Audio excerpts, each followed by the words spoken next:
به سر ما بیایه. حالی که بلا و مصیبت به سر یک نفر آمد، یک بار آمد، جزا و فضایش در آسمان میبره، میگه او بغیر از ما دیگه کس الله ندیده. یک مستم در ارتباط لقمان حکیم میارن، میگن ای یک غلام بود، غلام یک ثروتمند بود، به خاطری که بسیار یک شخصی هوشیار بود، زیرک بود، جوانی چالاک بود، بازو بادارش را بسیار دوست داشت، قدش محبت داشت. بعضی مواقع میگه میامد حتی غذا و طعام هم به دهن ازی میداد، غذاهای لذیذ و بسیار شیرین و خوردنی هایی که میخورد بری ازو میداد. یک روز یک خربوزه را آورد، خربوزه را آورد و خربوزه را به اصطلاح کشتن و توته کردن و به لقمان حکیم میته. لقمان حکیم بسیار با مزه میخوره، بسیار با مزه میخوره. یک وقتی یک کمی مان گفت بیا یک کمی ما هم مزه ازی را ببینیم چقدر خوب شیرین و مزدار و لذیذ بوده باشه. میگه خربوزه را که دمی صاحب و بادار که دمی دهن میکنه چنان تلخ است، چنان تلخ است که دمی دهن زده نمیشه. میگه پس از دهنش کشید ویر. گفت او بنده خدا، حالی تو که دیدی این خربوزه ای قدر تلخ بود چرا نگفتی، چرا ایره خوردی؟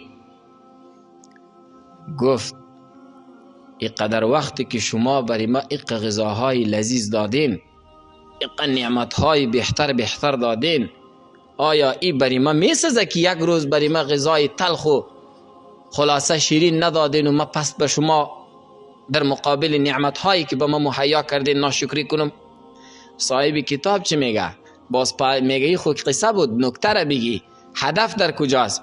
الله متعال در طول عمر زندگی تو حساب کو که چقدر نعمت الله برات داده، صحت داد، ثروت داد، مال داد، دارایی داد، همه چیز، جوانی داد، پول داد، زندگی داد، همه چیز داد. یک مصیبت که به سرت آمد یک حالت می اندازی که می تمامی چیزا را فراموش میکنی. ما گفت لقمان حکیم گفت ما به خاطر یک تلخی خربوزه چگونه این تمام نعمتایی که به ما شما فراهم کردین فراموش کنم؟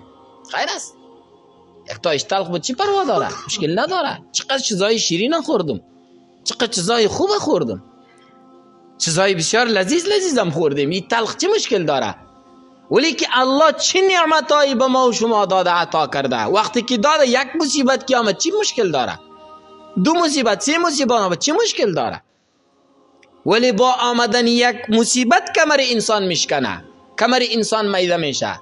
اینقدر نعمت هایی که الله داده، تمام نعمت ها همگی فراموش میشه به باد عوامره در مقابل یک مصیبت. در اینجاست که الله باز برای انسان ثواب صبر را پورا نمیته.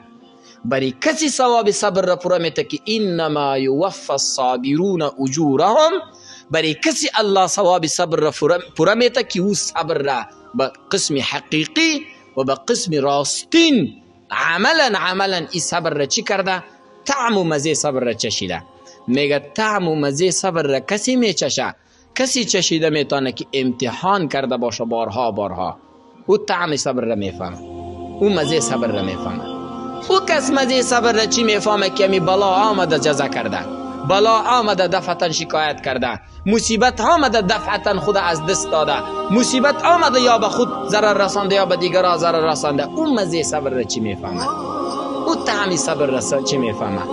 طعم صبر و مزه صبر را کسی میفهمه که بارها ایره چشیده باشه، بارها ایره امتحان کرده باشه، بارها با این سر خورده باشه. او انسان طعم و مزه صبر را میفهمه. یعنی هدف کلی ما سری